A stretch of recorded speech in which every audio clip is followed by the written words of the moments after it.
அனைவருக்கும் வணக்கம். உங்கள் கிறிஷப் அகாடமியிலிருந்து வினிதா. இன்றைக்கி நம்ம டாப் 5 கரண்ட் அஃபேர்ஸ்க்கான பார்ட் 4 வீடியோ பார்க்க போகிறோம். ஃபஸ்ட்டு பாருங்கள், தமிழ்நாட்டின் எந்த நகரத்தை யுனெஸ்கோ அமைப்பு இசை நகரமாக அறிவித்துள்ளது? ரொம்ப முக்கியமானதுங்க. சென்னை. நம்ம ஏன்னா இசை நகரம் சொல்லும் பொழுது நம்ம சென்னை அப்படிங்கிறது நமக்கு தோணாது. ஆனால் பாருங்கள், தமிழ்நாட்டின் எந்த நகரத்தை, அதுவும் பாருங்கள் ஒரு இன்டர்நேஷ்னலான ஒரு அமைப்பு, சர்வதேச ஒரு அமைப்பு வந்து சென்னையை வந்து இசை நகரமாக என்ன பண்ணியிருக்காங்க அப்படின்னா அறிவிச்சிருக்காங்க. ஓகேங்களா? அடுத்தது பாருங்கள், எந்த ரசாயனம் கலக்கப்படுவதால் புதுச்சேரியில் பஞ்சு மிட்டாய் விற்க தடை விதிக்கப்பட்டுள்ளது? இது எல்லாத்துக்குமே தெரிஞ்ச நியூஸ் தாங்க. ஃபஸ்ட்டு என்ன பண்ணாங்கன்னா, புதுச்சேரியில் தான் வந்து பஞ்சு மிட்டாய்க்கு வந்து தடை விதித்தாங்க. அதுக்கு காரணமான ரசாயனம், அதில் எந்த ரசாயனம் கலக்கிறாங்கன்னு பார்த்தீங்கன்னா ரோடமைன் பி அப்படிங்கிற அந்த நேம் ரொம்ப முக்கியங்க. ரோடமைன் பி அப்படிங்கிற ரசாயனம் கலக்கப்படுவதால் புதுச்சேரியில் என்ன பண்ணாங்க, பஞ்சு மிட்டாய் விற்க தடை விதித்தாங்க. அடுத்ததாக புதுச்சேரிக்கு அப்புறம் எங்கே தடை விதித்தாங்க அப்படின்னு பார்த்தீங்கன்னா தமிழ்நாட்டில் பாருங்கள். புதுச்சேரியை தொடர்ந்து தமிழ்நாட்டிலும் தடை செய்யப்பட்டுள்ளது. சரிங்களா? அப்போ இந்த ரோடமைன் பி அப்படிங்கிற சாயம் இருக்குது பார்த்தீங்களா, அது எதில் பயன்படுத்துகிறாங்க பாருங்கள், சாய தொழிலில் வந்து இதை பயன்படுத்துகிறாங்க. அப்போ அதை வந்து என்ன பண்ணுறாங்க, அந்த பஞ்சு மிட்டாயில் யூஸ் பண்ணுறாங்க அப்படிங்கிறது எவ்வளோ ஒரு பெரிய தீங்கானது ஒன்றுன்னு பார்த்துக்கோங்க. அடுத்தது பாருங்கள், இயற்கை உணவுகளில் உள்ள வண்ணங்கள் உடலிலிருந்து 24 மணி நேரத்தில் சிறுநீர் வழியாக வெளியேறும். அப்போ நார்மலாக ஒரு இயற்கை உணவுகள் இருக்கக்கூடிய எல்லாத்துலேயுமே அந்த கலரில் இதெல்லாம் இருக்கும். சரிங்களா? அது ஒரு 24 மணி நேரத்தில் வெளியேறிடும்னு சொல்கிறாங்க. ஆனால் இந்த இதுக்கு பார்த்திங்களா, இந்த ரொடமைன் பி அப்படி இருக்கு பார்த்திங்களா, இது வெளியேறதுக்கு எவ்வளோ நாள் ஆகுதுன்னு சொல்கிறாங்க, 45 நாட்கள் ஆகுதுன்னு சொல்கிறாங்க.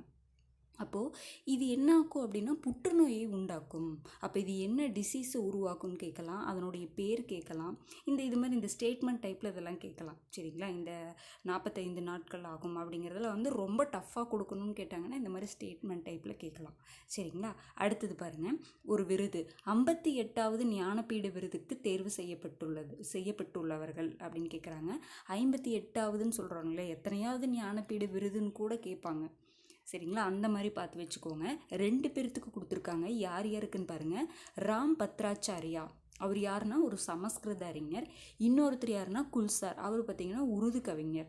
கேட்கலாம், ஞானபீட விருது வாங்கின ராம் பத்ராச்சாரியா வந்து எந்த மொழி அறிஞர், அதே மாதிரி குல்சார் வந்து எந்த மொழி கவிஞர், அந்த மாதிரியும் கேள்விகள் கேட்கப்படலாம். சரிங்களா? பாருங்கள், இந்தியாவின் மிக உயரிய இலக்கிய விருதான ஞானபீட விருது 1961ஆம் ஆண்டு நிறுவப்பட்டது. அப்போ இந்தியாவின் மிக உயரிய விருதுன்னு சொல்லி நம்ம பாரத் ரத்னாவை பார்த்தோம். ஒரு அளப்பெரிய சேவைக்காக, எந்த துறையாக இருந்தாலும் சரி, அதில் ஒரு அளப்பெரிய சேவைக்காக கொடுக்கப்படுவது என்னதுங்க, பாரத் ரத்னா விருது. இந்தியாவின் மிக உயரிய விருது இது என்னதுங்க, இந்தியாவின் மிக உயரிய இலக்கிய விருது. அது நார்மலாக ஒரு விருது, இது இலக்கிய விருது. டைரெக்டாக இப்படி கூட கொஷின்ஸ் கேட்கலாங்க. இந்தியாவின் மிக உயரிய இலக்கிய விருது எது அப்படின்னு சொல்லி கேட்கலாம். சரிங்களா? நம்ம உடனே பாரத் ரத்னான்னு போட்டுருவோம். ஆனால் பாருங்கள், அவங்க இலக்கிய விருது தான் கேட்குறாங்க. ஓகேங்களா? 1961ஆம் ஆண்டு இது நிறுவப்பட்டதுன்னு சொல்கிறாங்க. அடுத்தது பாருங்கள், தமிழகத்தில் வறுமை கோட்டுக்கு கீழ் வாழும் 2.2% பேரில் மிகவும் வறிய நிலையில் உள்ள 5 லட்சம் ஏழை குடும்பத்துக்கு அரசின் உதவிகள் அனைத்தையும் ஒருங்கிணைத்து வழங்கி அவர்களை வறுமையிலிருந்து மீட்க செயல்படுத்தப்பட உள்ள திட்டம் என்ன திட்டம் பார்த்தீங்கன்னா முதல்வரின் தாயுமானவர் திட்டம். இது பட்ஜெட்டில் இன்ட்ரடியூஸ் பண்ண ஒரு திட்டங்க, முதல்வரின் தாயுமானவர் திட்டம். இந்த திட்டத்துடைய நோக்கம் என்ன அப்படின்னா, தமிழகத்தில் வறுமை கோட்டுக்கு கீழ் இருக்கக்கூடிய 2.2% பேரில், சரிங்களா, அதுலேயே மிகவும் வறிய நிலையில் உள்ள எத்தனை பேர் பாருங்கள், 5 லட்சம் ஏழை குடும்பத்துக்கு, சரிங்களா, 2.2% வந்து வறுமை கோட்டுக்கு கீழே இருக்காங்க.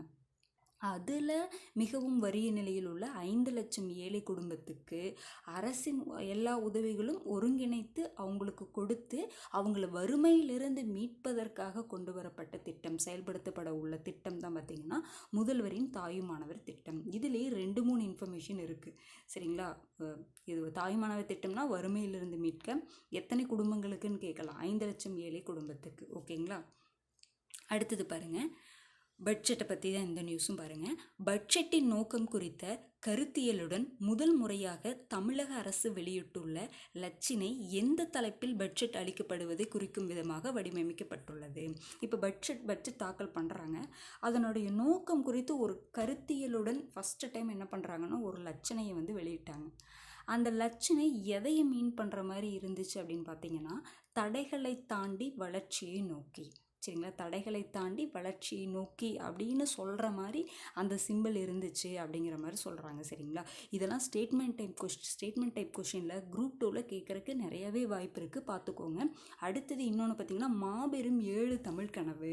இந்த பட்ஜெட்லேயே மெயின் இதுதான், ஒரு 7 தமிழ் கனவுன்னு சொல்லிட்டு இதையெல்லாம் இந்த ஒரு 7 டாப்பிக்கில் நிறைய திட்டங்கள் வந்து செயல்படுத்தினாங்க. அதனால தான் மாபெரும் 7 தமிழ் கனவு அப்படின்னு சொல்லிட்டு அந்த ஒரு டைட்டிலில் என்னென்னலாம் பாருங்கள்: சமூக நீதி, கடைக்கோடி மனிதர்க்கும் நலவாழ்வு, உலகை வெல்லும் இளைய தமிழகம், அறிவுசார் பொருளாதாரம், சமத்துவ நோக்கில் மகளிர் நலம், பசுமை வழி பயணம், தாய் தமிழும் தமிழர் பண்பாடும். அப்போ நம்மளுடைய பட்ஜெட்டுடைய நோக்கம், அந்த லட்சணை எதை சொல்கிற மாதிரி இருந்துச்சுன்னா, தடைகளை தாண்டி வளர்ச்சியை நோக்கி.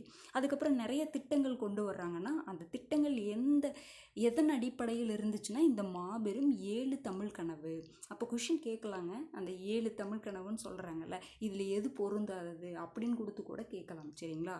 சமூக நீதி, கடைக்கோடி மனிதருக்கும் நலவாழ்வு, உலகை வெல்லும் இளைய தமிழகம், அறிவுசார் பொருளாதாரம், சமத்துவ நோக்கில் மகளிர் நலம், பசுமை வழி பயணம், அடுத்தது தாய் தமிழும் தமிழர் பண்பாடும். இது ஒரு 2-3 டைம் ரீட் பண்ணிட்டீங்கன்னா போதும், நம்ம ஆப்ஷனை பார்த்து என்ன பண்ணிக்கலாம், எலிமினேட் பண்ணிக்கலாம். ஓகேங்களா.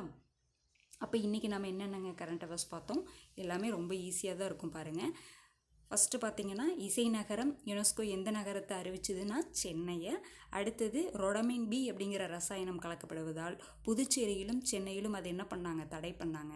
அது புற்றுநோயை உண்டாக்கும். சரிங்களா. அடுத்தது 58வது ஞானபீட விருது 2 பேர்த்துக்கு கொடுத்தாங்க. ராம் பத்ராச்சாரியே என்ற சமஸ்கிருத அறிஞருக்கும் குல்சார் என்ற உருது கவிஞருக்கும் கொடுத்தாங்க. அடுத்தது முதல்வரின் தாயுமானவர் திட்டம் எதுக்குன்னா, வறுமை கோட்டுக்கு கீழே இருக்கக்கூடிய மக்களுக்கு அரசு உதவிகளை கொடுத்து அவர்களை வறுமையிலிருந்து மீட்பதற்காக செயல்படுத்தப்பட உள்ள திட்டம். அடுத்தது பட்ஜெட்டுடைய லட்சணை வந்து எந்த தீம் பேஸ் பண்ணி இருந்துச்சுன்னா, தடைகளை தாண்டி வளர்ச்சியை நோக்கி. அதுக்கப்புறம் திட்டங்கள் எந்த அடிப்படையில் இருந்துச்சுன்னா, மாபெரும் 7 தமிழ் கனவு அந்த அடிப்படையில். ஓகேங்களா. இதை நல்லா பார்த்து வச்சுக்கோங்க, ரொம்ப முக்கியமானது. அடுத்த பார்ட்டில் சந்திக்கலாம். நன்றி.